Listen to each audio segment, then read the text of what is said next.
Hi, and congratulations on making it through lectures 1 to 5 on our course about the practice and pitfalls of studying organic reaction mechanisms. There's only the assignment left to go, and overall I really hope that this course has given you the tools that you will need to apply mechanistic analyses to your own chemistry and your own science beyond chemistry. Now, as the same way we had intro lecture 0, this final lecture number 6 is a little bit of a bonus. It's outside the context of the main lecture content, but what I've tried to do here is summarise some of the key concepts that came up in lectures 1 to 5, and I've done that in a more fun fashion using an animation tool that I've grown to love over the past couple of years, so I hope you enjoy that. My final message to you is one of honesty. I don't know if everything in this course worked, and also there might be some mistakes in this course that I haven't spotted.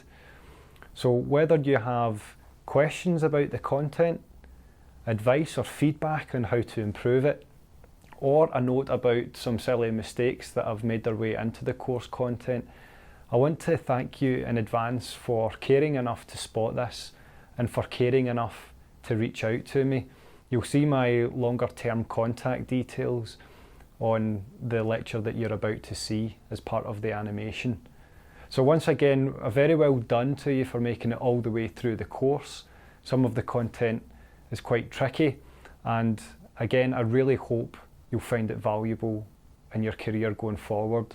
So whatever that might be, very best of luck to you, and thanks again for taking part in the practice and pitfalls of studying organic reaction mechanisms. Thank you. Bye-bye. So we've now finished our class on the practice and pitfalls of studying organic reaction mechanisms. So let's review what we've learned. In lecture 0, we started with an introduction and this rather abstract idea that if we look at a watch, what we really want to do in studying mechanisms is to look inside. We want to understand the cogs and the gears that make the watch work. In studying any mechanisms, we have to be aware that what we look at can sometimes be through rose-tinted glasses and we see what we want to see. Professor Richard Feynman told us about a way of studying mechanisms no matter what the science is. And we can think about this like a flow diagram, when we start with a mechanistic guess. And if the guess is wrong, we can start all over again with a new guess. If our guess looks good, then we can start to build a mechanistic model. In lecture 1, we focused primarily on the fundamentals, and we related kinetic analysis in plots like this to potential energy surfaces such as this one here, where we related rate constants from kinetics with energy values from these potential energy surfaces, and that primarily involved free energy values, delta G trans and delta G naught.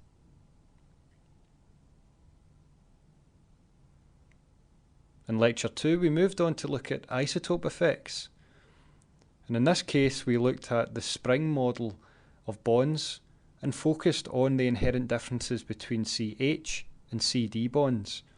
Then we used 0-point energies to build up a model of when kinetic isotope effects occur. In lecture 3, we moved on to look at temperature effects and the distribution of particles that have an activation energy. We looked at two key models, Arrhenius and Eyring, for studying temperature effects, and the linearizations of these models give different ways of looking at the temperature effects for mechanistic purposes. In lecture 4, we then moved on to look at linear free energy relationships and primarily summarised the Hammett relationship as shown on plots like this one. And finally, in lecture 5, we looked at the weird world of catalytic reactions and how the cycles make sure that all steps are running at the same rate. Now, if you want to talk about anything from any of the 5 lectures in this course, feel free to reach out to me at either of these email addresses. You can connect with me on Twitter at ReadIndeed, and you can find contact details on my website at drmarkreed.com. Once again, thank you for taking part in this course, and a very well done to you for making it through all 5 lectures. I hope now, having taken this course, that you'll feel more confident about studying the mechanisms of the reactions that you care about. Good luck.